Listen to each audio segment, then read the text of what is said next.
Now let's get started. Governor Pawlenty, President Obama was at Ground Zero today. He received the praise of city leaders there as well as 9/11 families for ordering the special ops mission that killed the world's #1 terrorist, Osama bin Laden. 1 month ago, you said about President Obama, quote, "He doesn't understand America's place in the world, America's place in history. He is weak." Does he still look weak to you today? Well, first of all, Brett, let me thank Fox News and the Republican Party of South Carolina for hosting this debate. I think it's an important discussion about the future of America. And I want to thank the other contenders who are here with me on this stage for showing up tonight and being part of this important discussion. And to the city of Greenville, the gracious hospitality they've extended to all of us, we appreciate that as well. I do congratulate President Obama for the fine job that he did in taking some tough decisions and being decisive as it related to finding and killing Osama bin Laden. He did a good job, and I tip my cap to him in that moment. But that moment is not the sum total of America's foreign policy. He's made a number of other decisions relating to our security here and around the world that I don't agree with. And in fact, if it turns out that many of the techniques that he criticized during the campaign led to Osama bin Laden's being identified and killed, he should be asked to explain whether he does or doesn't support those techniques. But just to give you one example, in Libya, he made a decision to subordinate our decision-making to the United Nations. I don't agree with that at all. If he says Gaddafi must go, he needs to maintain the options to make Gaddafi go, and he didn't do that. I know I just read the rules of the debate, but I want to get you all on the record quickly. If you could raise your hand if, as president, you would put out a photo of a dead Osama bin Laden. Just to be sure, Mr. Kaine, you would not. I would not. Senator Santorum, you said Monday President Obama has made the country less safe and his policies have made America's enemies, quote, less fearful and less respectful of us. But when it comes to going after terrorists, for example, drone attacks in Pakistan have more than tripled under President Obama. He sent 30,000 more U.S. troops into Afghanistan last year, and he just authorized, as we talked about this mission to kill bin Laden.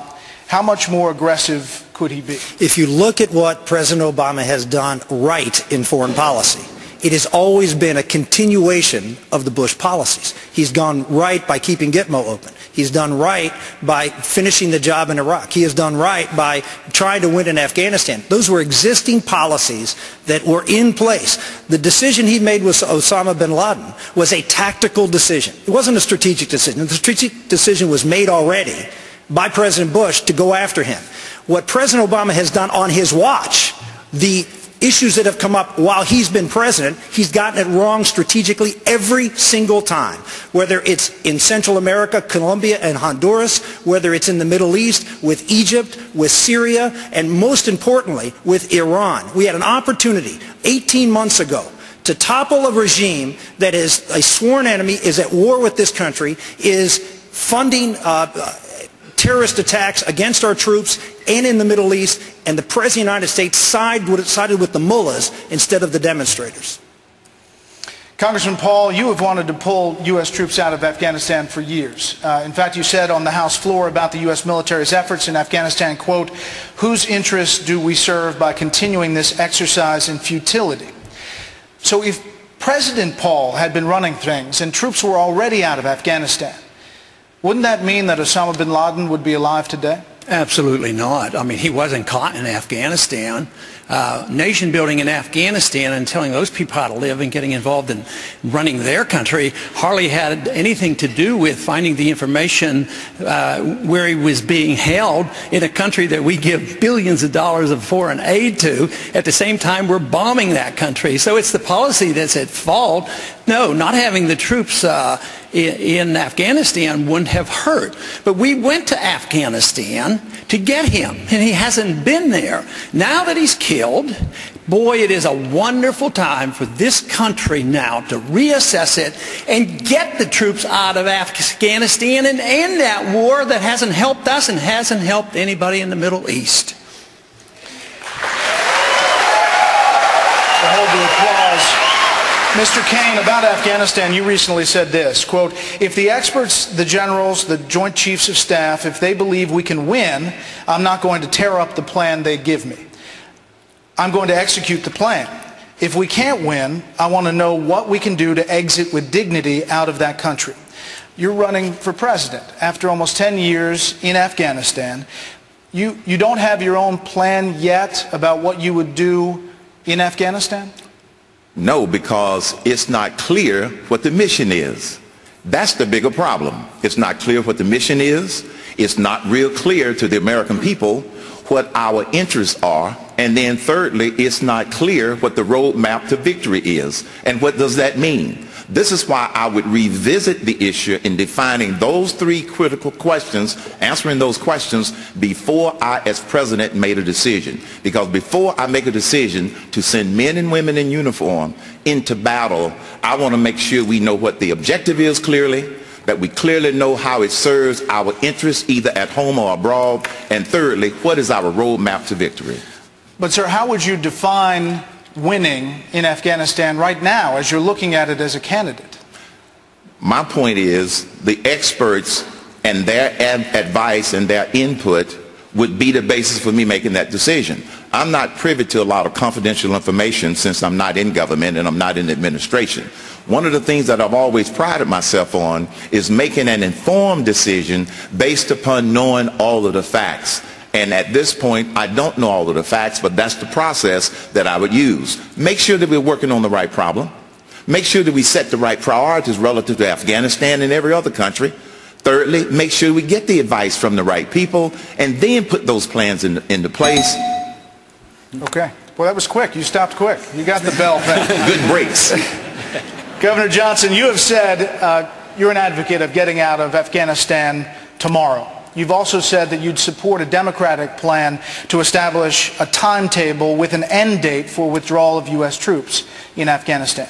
Are you worried at all about providing a specific end date, and that possibly would enable the Taliban to move in the day after the U.S. troops left? Well, first of all, I'm not in favor of a timetable. I'm in belief that that timetable should be tomorrow, and I realize that tomorrow may involve several months.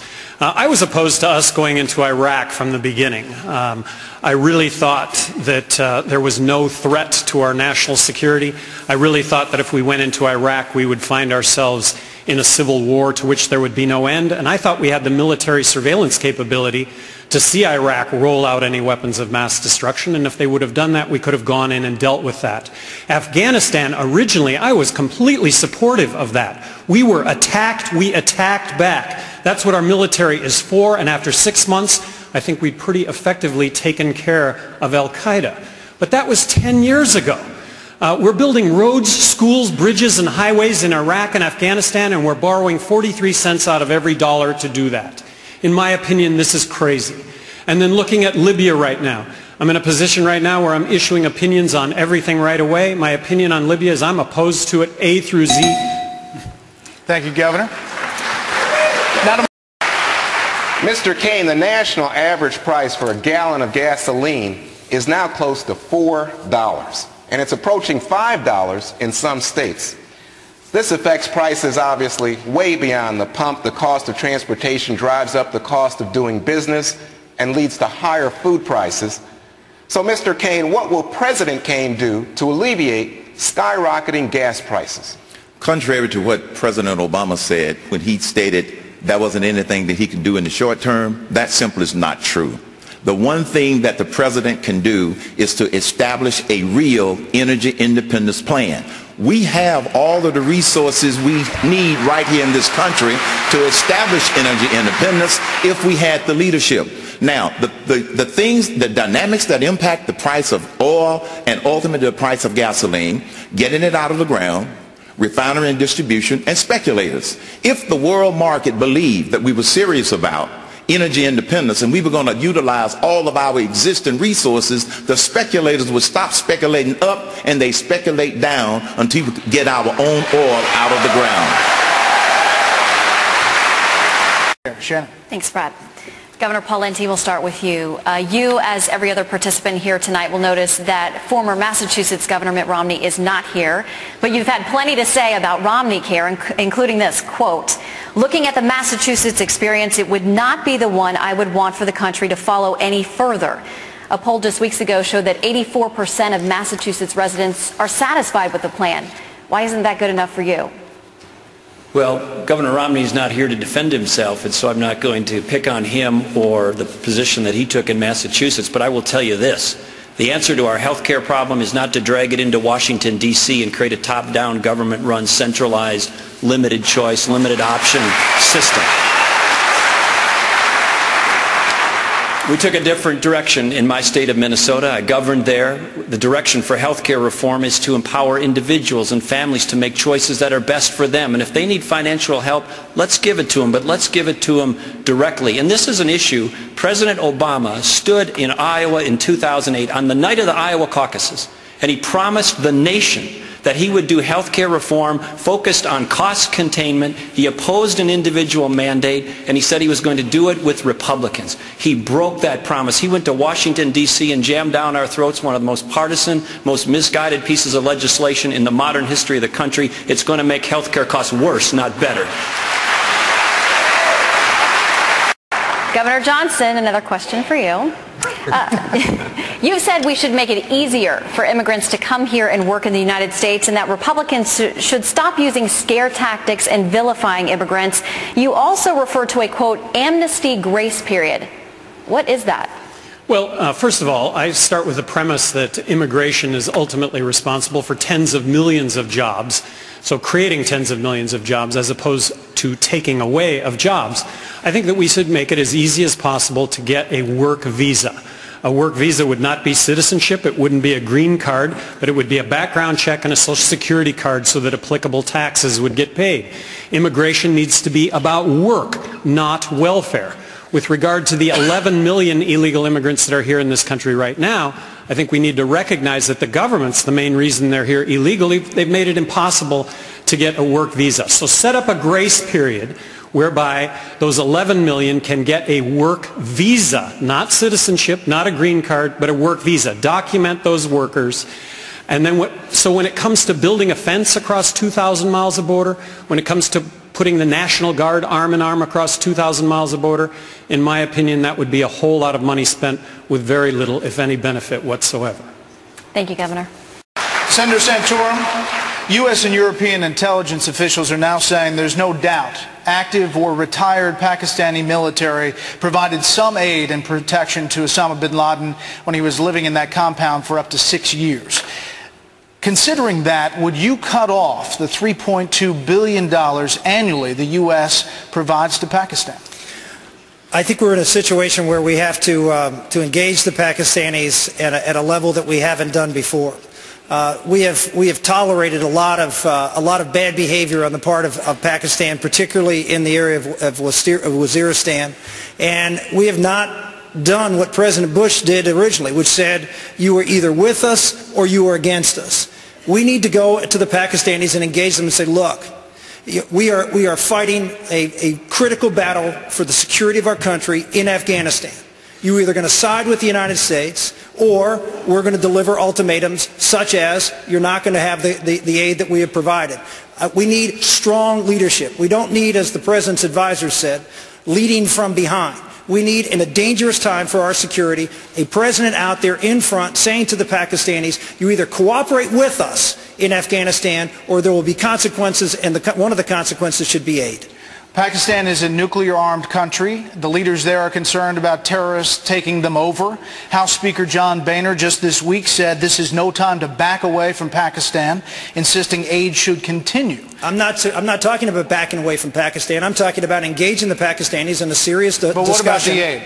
I'm asking them to participate in a joint effort. I want to engage Pakistan. I think Pakistan can be a vital ally. I've been a very strong supporter of Pakistan in the time that I was in the Congress and supported that aid package. Pakistan is vital to our security interests in that region, but they have to be a partner, not an antagonist. And what we saw, if that proves out to be the case, is clearly someone was not being a good partner to us in that region. Jen. Thanks, Brett. Congressman Paul, in 2007, in an interview, you were asked, should gays be allowed to marry? You said, quote, sure, they can do whatever they want and call it whatever they want.